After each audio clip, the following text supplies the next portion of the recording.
Good day, everyone. We are the Group 4, and we will be discussing a very interesting topic with you. First of all, I have two questions for you. Can you imagine an orange fruit that on the inside is a kiwi? And do you think it's possible that foods we eat, like those that are lactose free, are just produced by advancement and technology? Well, it's possible because of genetic engineering and biotechnology. So what is genetic engineering? Genetic engineering deals with the modification of the genetic materials of an organism. In which genetic materials are very referring to? We know that it's the DNA, which is the genetic material for most of the organism. And what about the remaining ones? Well, in them it's the RNA which acts as genetic materials. And you know what? Genetic engineering is one of the principles of biotechnology. Biotechnology defined as a utilization of organism or a part of the organism or any biological process for the benefit of mankind. And because of biotechnology, that useful products like lactose-free, consumables, and many more can produce. In our research, we have not found any genetic engineering technologies that have been developed in last 5 years. Although, there are technologies that have been developed in the lines of 90s to 2000, and here it is.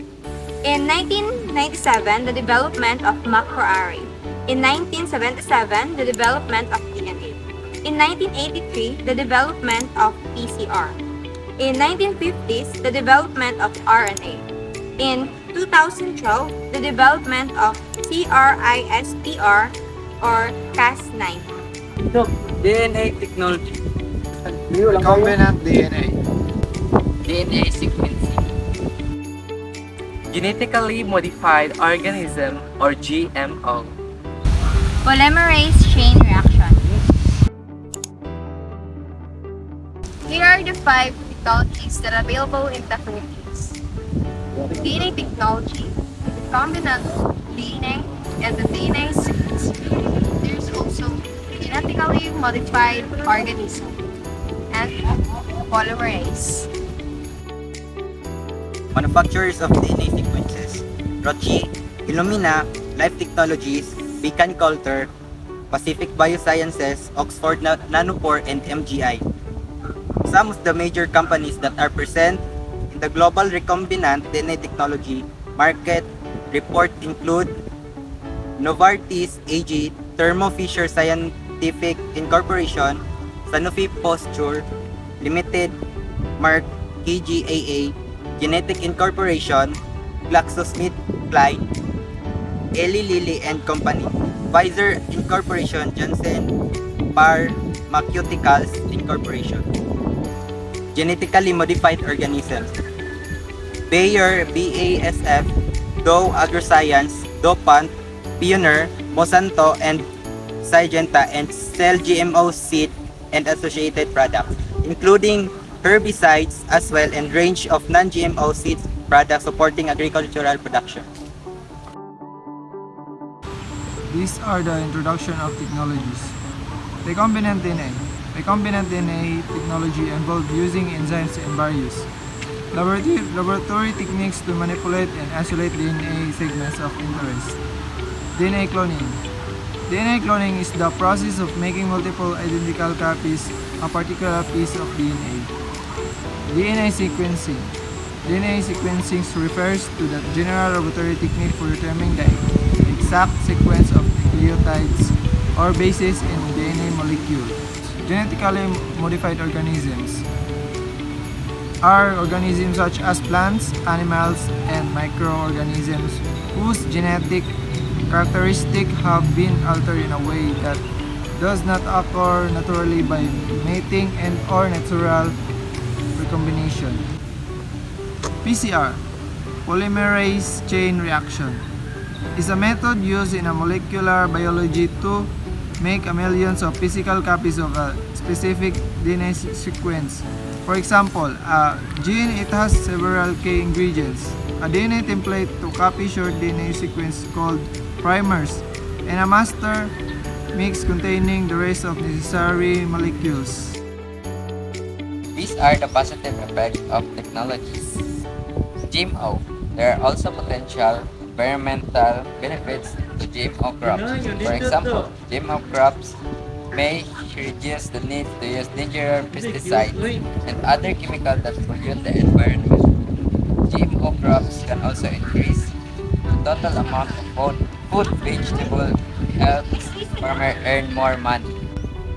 PCR is also valuable in a number of laboratory and clinical techniques including DNA fingerprint detection of bacteria or viruses, particularly AIDS, and diagnosis of genetic disorders.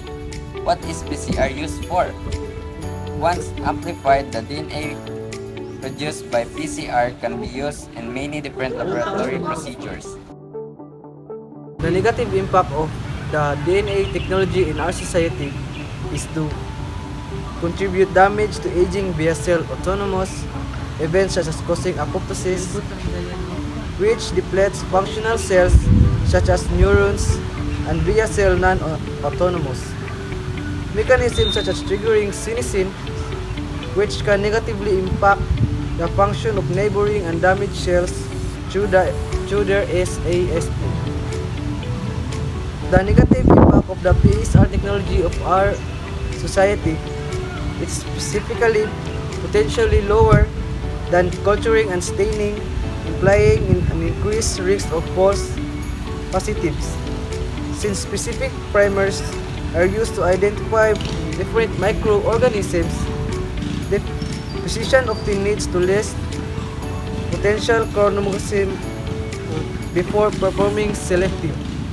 The negative impact of the PCR technology in our society is potentially lower than culturing and standing, implying an increased risk of false positives since specific primers are used to identify different microorganisms.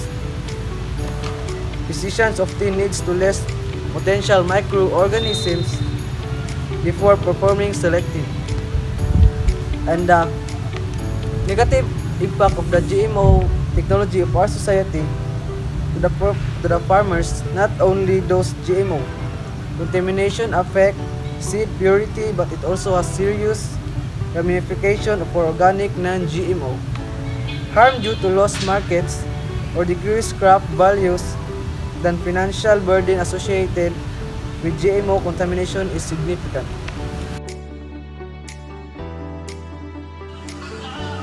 These are the example products of genetics engineering and biotechnology. Number 1, golden rice. Number 2, BT cotton. Number 3, BT eggplant. And number 4, BT maize corn.